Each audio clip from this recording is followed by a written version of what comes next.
समाचार पत्र दैनिक जागरण कह रहा है कि करीब 35 लाख लोगों के नाम हटेंगे जब स्पेशल इंटेंसिव रिवीजन प्रक्रिया खत्म होगी। सबसे बड़ी बात, अभी तो यह प्रक्रिया चल रही है। दैनिक जागरण के पास यह आंकड़ा कहां से आया? क्या चुनाव आयोग दैनिक जागरण पर एफआईआर दर्ज करेगा? वो अजीत अंजुम जो आपके सामने तथ्यों के आधार पर बात रख रहे थे, उनके खिलाफ एफआईआर दर्ज कर दी गई है। सबसे बड़ी बात, गोदी मीडिया के एक भी गुर्गे, एक भी पापा की परी, एक भी गुल्लू या कालू ने इस एफआईआर पर एक बयान नहीं दिया है। मैं इस बात को समझ सकता हूं दोस्तों, जब आतंकवाद विरोधी दस्ता मेरे घर आया था, जब 3 दिन तक उन लोगों ने मुझसे पूछताछ की थी, तब ये गोदी मीडिया के गुर्गे मेरे खिलाफ प्रचार चला रहे थे। इस बात को मैं समझ सकता हूं क्योंकि आप सब जानते हैं कि मैं अपने मंच पर इन पापा की परियों और इन गुल्लुओं और कालुओं को सलीके से ठोकता हूं। ये लोग जो समाज में नफरत फैला रहे हैं, सलीके से ठोकता हूं। मगर बड़ा प्रश्न, अजीत अंजुम 2 चैनल्स के संपादक रह चुके हैं, इनमें से कई एंकर्स उनके साथ काम कर चुके हैं। तब भी तुम्हारी खामोशी बनी हुई है। और जहां तक मुझे पता है, अजीत कभी भी गोदी मीडिया के इन गुर्गों के बारे में बहुत कुछ कहते नहीं है। हालांकि अजीत अंजुम को भी इनके समर्थन की जरूरत नहीं है। तेजस्वी यादव सामने आए हैं, इस एफआईआर के खिलाफ उन्होंने बयान दिया है। मगर हां, कांग्रेस के प्रचार तंत्र के मुखिया जयराम रमेश खामोश हैं, खुद राहुल गांधी खामोश हैं। इसकी हम चर्चा करेंगे। आप देख रहे हैं बेबाक, मैं अभिसार शर्मा। तू सवाल तो पूछ, हक है तेरा, फर्ज है तेरा। किसी की खैरात, किसी का एहसान नहीं तुझ पर, मगर शर्त है अंदाज़े बयां हो बेखौफ, अंदाज़े बयां हो स्पष्ट, अंदाज़े बयां हो बेबाक। हां, उस लफ्ज को याद रखो, अंदाज़े बयां हो बेबाक। बेबाक। इससे पहले कि मैं आपको बताऊं दोस्तों कि तेजस्वी यादव ने अजीत अंजुम, पत्रकार अजीत अंजुम के खिलाफ जो एफआईआर दर्ज हुआ है, उसके बारे में उन्होंने क्या कहा है, उसकी चर्चा करने से पहले मैं आपका ध्यान खींचना चाहूंगा दैनिक जागरण की इस खबर की तरफ। पुनरीक्षण बाद बिहार की प्रारूप सूची से हटेंगे 35.7 लाख मतदाताओं के नाम। क्या यह प्रक्रिया खत्म हो गई है? दैनिक जागरण के पास यह आंकड़ा आया कहां से? आज मैं चर्चा क्यों कर रहा हूं? क्योंकि यह खबर अपने आप में बहुत खतरनाक है। दैनिक जागरण वो अखबार है दोस्तों जो अखबारों का गोदी मीडिया कहा जाता है। हालांकि मेरे ख्याल से एक आध दैनिक भास्कर, इंडियन एक्सप्रेस को छोड़ दें तो अधिकतर अखबारों की यही हालत है। मगर दैनिक जागरण सही मायनों में अपने पहले पन्ने में और सभी पन्नों पर भारतीय जनता पार्टी की बैटिंग फील्डिंग खुलकर करता है। मैं आज आपसे एक सवाल पूछना चाहता हूं, जब यह प्रक्रिया खत्म नहीं हुई तो भारतीय जनता पार्टी का पिछलग्गू, उनका भोपू दैनिक जागरण यह आंकड़ा कहां से ला रहा है? यह अपने आप में बहुत चिंतित करने वाली बात है दोस्तों, और मैं आपको बताता हूं क्यों। क्योंकि अगर दैनिक जागरण को किसी रहस्यमय सूत्र से, जिसे तेजस्वी यादव ने वो कहा था, अगर किसी रहस्यमय सूत्र से पता चल गया है कि 35 लाख लोग हटाए जाएंगे, तो यह बहुत खतरनाक है। 35 लाख का मतलब आप समझते हैं, पूरा खेला पलट जाएगा बिहार के चुनावों का। वो बिहार जहां पिछले 20 सालों से नीतीश कुमार जो है मुख्यमंत्री हैं, और बावजूद उसके चुनाव आयोग यह आरोप लगा रहा है एक बार फिर सूत्रों के जरिए कि यहां पर नेपालियों का प्रवेश हो गया है, म्यांमार से आके लोग बस गए हैं, बांग्लादेश के लोग बसे हुए हैं, और गृह मंत्री कौन है आप जानते हैं, 11 साल से कौन सत्ता में है केंद्र में आप जानते हैं। इस सब के बावजूद अगर दैनिक जागरण यह खबर चला रहा है तो यह खबर उन्हें कहां से मिल रही है? कौन उन्हें यह आंकड़ा दे रहा है? मैं फिर पूछना चाहता हूं, चुनाव आयोग इस भ्रामक खबर पर कार्रवाई क्यों नहीं कर रही है? और अगर यह आंकड़ा सही है, जैसे मैंने कहा दोस्तों, यह खेल पलट जाएगा बिहार के चुनावों का, और ऐसे में लोकतंत्र के क्या मायने रह जाते हैं, चुनावों के क्या मायने रह जाते हैं?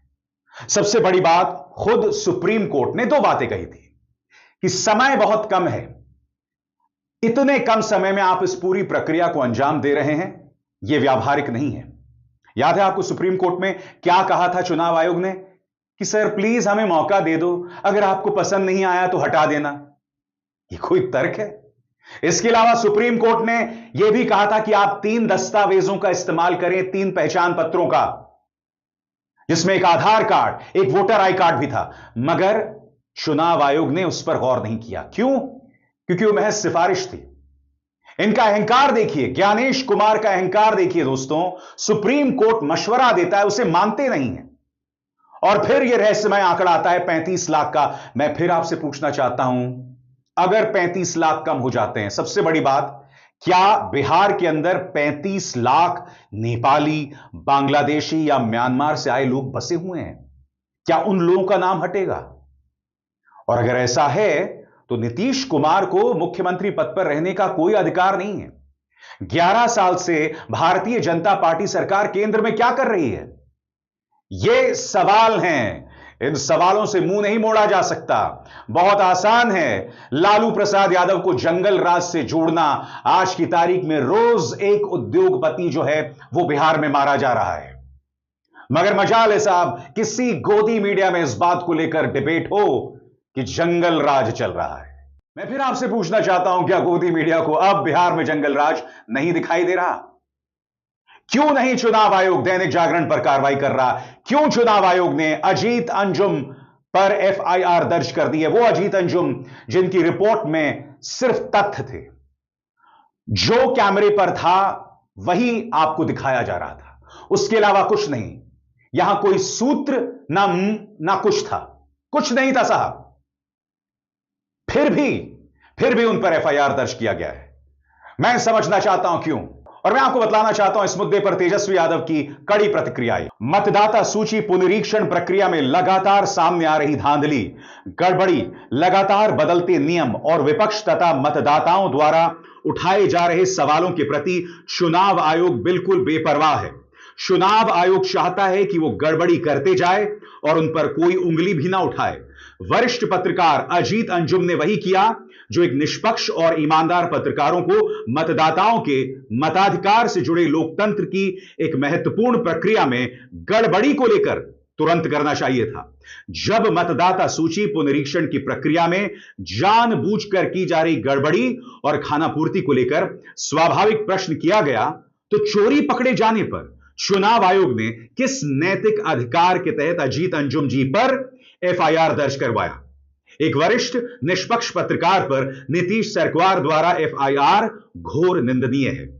देश में अघोषित आपातकाल लागू है और इस सरकार में जो सरकार अथवा उसका एजेंडा लागू कर एजेंसी या संगठन की आलोचना करेगा, तानाशाही मोदी सरकार उसे नहीं छोड़ेगी और हर संभव तरीके से उसे प्रताड़ित करेगी। अपने आप को गांधीवादी, समाजवादी और लोकतांत्रिक कहने वाले मुख्यमंत्री अचेत अवस्था में, बीजेपी के हाथ में सारा सिस्टम है। वरिष्ठ पत्रकार अजीत अंजुम जी ने ऐसा कुछ भी नहीं किया जिसके लिए उन पर एफआईआर दर्ज किया जाए। मतदाता सूची पुनरीक्षण को लेकर जो आम जनता के प्रश्न हैं, उन प्रश्नों का सीधा संबंध भारतीय लोकतंत्र की गरिमा और स्वास्थ्य से है। और मैं आपको बतलाना चाहता हूं, इस मुद्दे पर कांग्रेस की प्रवक्ता सुप्रिया श्रीनेत का बयान भी आया है। हालांकि उनके संचार प्रमुख जयराम रमेश खामोश हैं। सुप्रिया का बयान आपकी स्क्रीन पर। बजाय उन मुद्दों पर एक्शन लेने को अजीत अंजुम जी ने अपने रिपोर्ट में उठाए, उन पर एफआईआर दर्ज हो गई। बिहार में एसआईआर के बहाने हो रही वोटबंदी की कलई खुल जाने से सत्ता वाले परेशान हैं। आखिर हर तानाशाह इतना कायर क्यों होता है?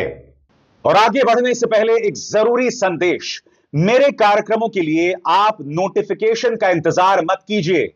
मेरे चैनल में जाइए और खुद जाकर कार्यक्रम देखिए और रहिए अपडेटेड।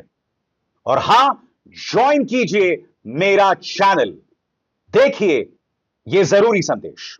स्वतंत्र और आजाद पत्रकारिता का समर्थन कीजिए, सच में मेरा साथी बनिए। बहुत आसान है दोस्तों, इस ज्वाइन बटन को दबाइए और आपके सामने आएंगे ये 3 विकल्प, इनमें से एक चुनिए और सच के इस सफर में मेरा साथी बनिए। कांग्रेस के दोहरे मापदंड की चर्चा कुछ देर बाद, मगर गोदी मीडिया, आज मैं तुम बेशर्मों से एक सवाल पूछना चाहता हूं। अगर अजीत अंजुम की खबर सूत्रों के आधार पर होती ना, तो आप सवाल उठा सकते थे कि भाई ये सूत्र कहां से आए, क्या ये सूत्र विपक्ष के हैं? यहां अजीत अंजुम को जो दिख रहा है वो दिखा रहे हैं, ये सब देख रहे हैं। इन वीडियोस में अजीत अंजुम के सब कुछ दिखाई दे रहा है। वो वहां जा रहे हैं, खुद जो है तमाम चीजें देख रहे हैं, और उनकी रिपोर्ट्स को मैंने देखा है, उन्होंने कहीं पर भी